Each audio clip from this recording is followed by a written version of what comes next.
Philippines is all set to become the leading investment destination in Asia.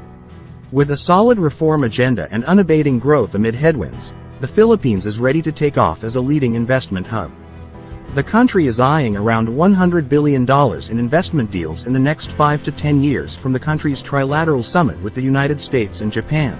These would cover a range of different sectors including energy, semiconductors, infrastructure and digital economy.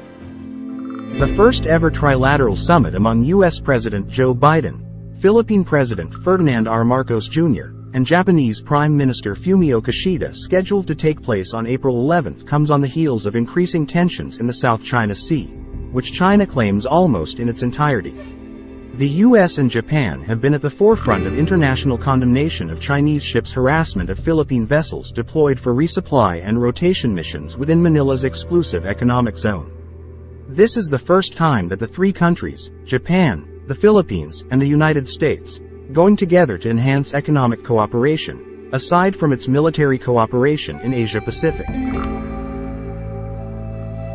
The U.S. gross domestic product, GDP, hit $27.3 trillion last year, while Japan's was $4.2 trillion, two of the world's most developed economies.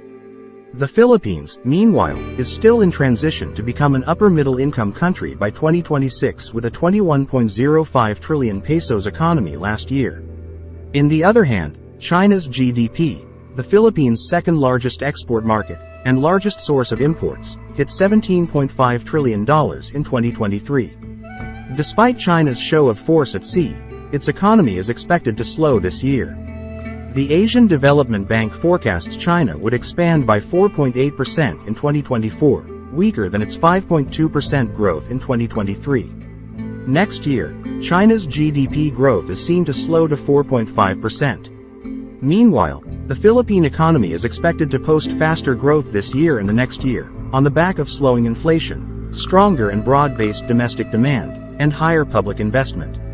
According to the latest Asian Development Outlook released on April 2024, forecasts Philippine economic growth at 6.0% this year, further picking up pace at 6.2% in 2025.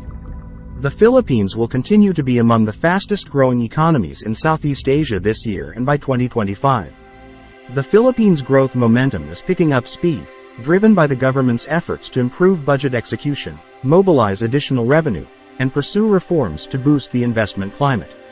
Investments on large public infrastructure projects, as well as much-needed social services, will boost government expenditures and bode well for the economy in the long run.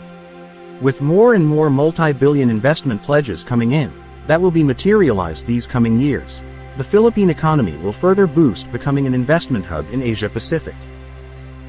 The Philippines and Japan are part of the U.S.-led Indo-Pacific Economic Framework, which was launched a few years after the launch of the China-backed Regional Comprehensive Economic Partnership, the world's largest FTA, of which Manila is also a member.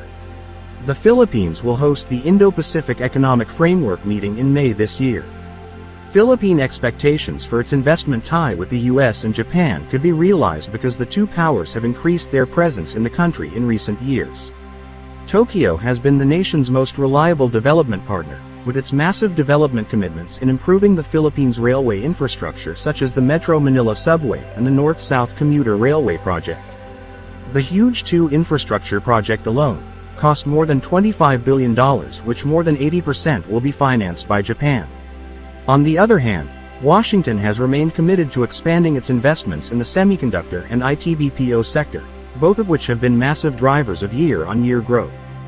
The sector contributes more than 10% to the country's economy last year. Another potential U.S. investment into the country from Seattle-based Ultra-Safe Nuclear Corporation will be the potential development of the small modular nuclear power plants in the Philippines, as the United States is keen to develop the country's energy sector. The envoy said a joint exploration within the Philippine Exclusive Economic Zone in the South China Sea is also expected, as Philippine companies that have been given concessions in the area have been seeking potential partners in the U.S. for a joint venture in the exploration of energy sources. Electricity costs in the Philippines are not only threatened by movements in the global energy markets but also by the expected depletion of the Southeast Asian nation's only indigenous source of natural gas. The Malampaya gas field, which accounts for at least 40% of electricity needs in the Philippine capital region, is projected to run dry by 2027 with expected serious repercussions for the economy. Philippine energy and semiconductor sectors are expected to heavily benefit from the $100 billion investments that the Philippines is expected to gain in the coming years. There is an opportunity for the Philippines to attract investments, particularly from US and Japanese firms, that might leave China in the wake of the political tension in the West Philippine Sea. Philippines' increasing bond with the US and Japan could significantly boost Manila's positioning as an investment destination.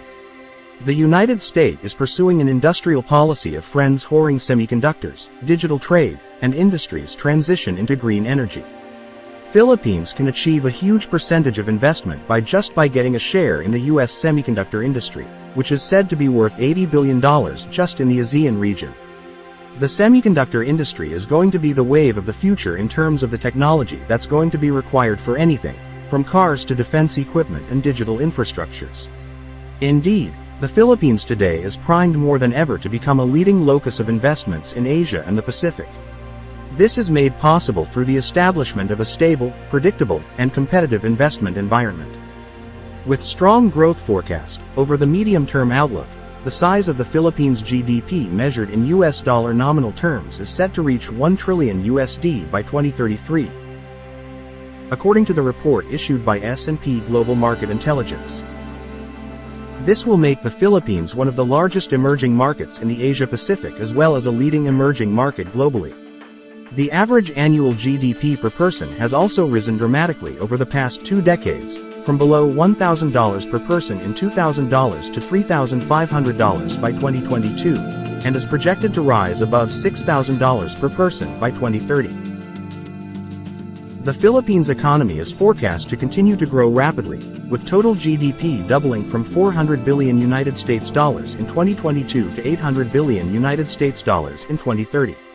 A key growth driver will be rapid growth in private consumption spending, buoyed by strong growth in urban household incomes. By 2033, the Philippines is forecast to become one of the Asia-Pacific region's small group of $1 trillion economies, joining mainland China, Japan, India, South Korea, Australia, Taiwan, and Indonesia in this grouping of the largest economies in APAC.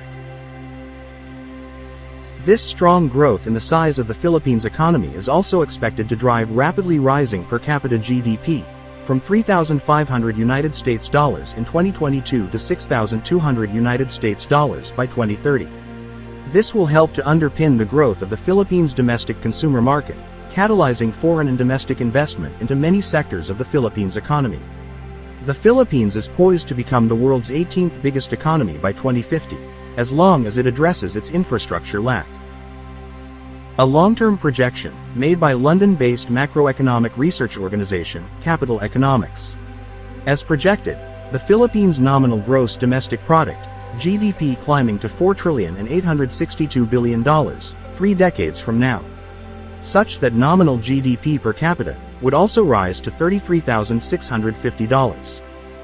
In the latest forecasts, showed that by 2050, the Philippines would only be behind the following countries in terms of nominal GDP at market exchange rates: the United States, China, India, Germany, Japan, the United Kingdom, Indonesia, France, Canada, Australia, South Korea, Mexico, Russia, Vietnam, Italy, Brazil, and Egypt. The Philippine government is guided by the current administration's 8-point socio-economic agenda and the Philippine Development Plan PDP 2023-2028. To this end, the Philippine government has embarked on the aggressive implementation of reforms to create a conducive environment for PPP-related investments. In line with Ambition Natin 2040, the Philippine Development Plan 2023-2028 contains transformative initiatives and policies for its economy, society, institutions, and the environment. These include cross-cutting strategies, such as digitalization, more and better public-private partnership, improving connectivity, and harnessing technology and innovation, servicification and strong collaboration between the national and local government. They will transform the economic and production sector to be competitive and globally connected. The agriculture and agri-business sector will be modernized to make the sector productive, diversified, resilient and strongly linked with industry and services. The industry sector will be revitalized. Science, technology, and innovation will be key drivers of industrialization and will increase the country's competitiveness. The services sector will shift from its low level of productivity to become a modern, productive, and resilient global leader, providing higher value-adding and differentiated services. The Philippines will boost its tourism sector as a driver of inclusive growth through strong partnerships with enterprises and LGUs.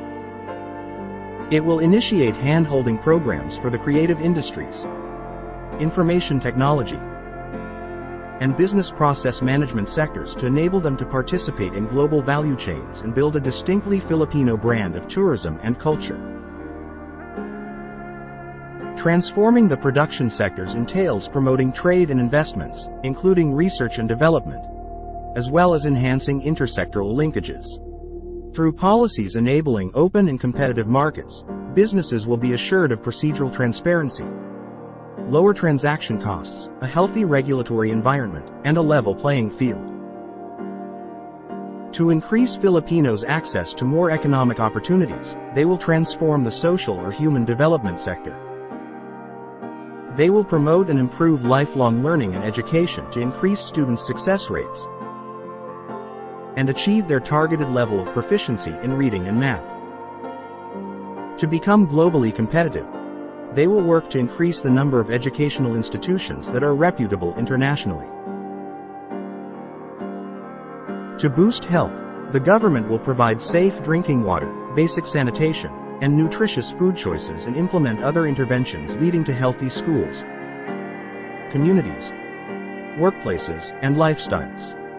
The Philippine government aims to establish livable communities through the integrated use of space that will bring people closer to work, recreation, and transit option. Through production and effective supply management, food security and proper nutrition will be made accessible and affordable. The country will strengthen its social protection system to empower all Filipinos to prevent, respond to, and recover from various shocks by streamlining the contingency financing mechanism, promoting digital cash transfer, and expanding insurance coverage. They will enable their workforce to earn higher incomes through skills upgrading and updating. With more and better jobs in the country, they will reintegrate migrant workers back into the domestic economy. To enable transformation, the country's institutions will be collaborative, responsive, reliable, and efficient in providing services. Improving bureaucratic efficiency and practicing good governance is the top priority of this administration. Consequently, the outlook for the Philippines' economy over the next decade is very favorable, with significant progress in economic development expected. In 2021, the Family Income and Expenditure Survey of the Philippines government indicated that 20 million people, or around 18.1% of the total population, still live below the poverty threshold. Rapidly rising per capita GDP and standards of living will help to underpin a broad improvement in human development indicators and should deliver a significant reduction in the share of the population living in extreme poverty over the decade ahead.